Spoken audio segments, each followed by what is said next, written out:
Alright, ayan po mga kasanggibo, na-receive natin ang ating hinihintay, ang ating pinagawang stickers. Yan, buksan natin.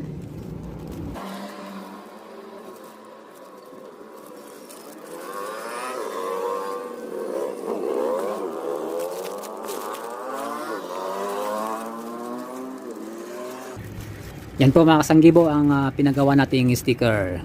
Ang klase po ng sticker na pinagawa natin ay ito po ay hologram sticker. Yan, kumikinang-kinang po ng mga iba't ibang kulay. Yan, nakikita po ng ganyan. At ito po ay UV print po. Yan, para mas matagal yung kulay, hindi gaanong mag-fade.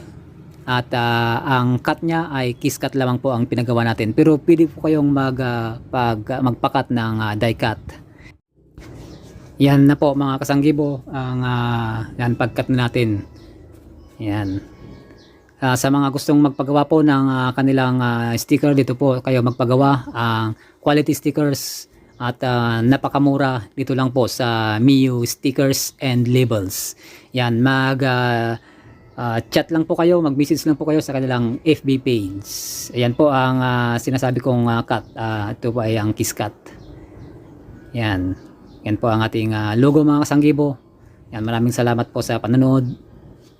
Sana ay huwag kalimutang mag-subscribe.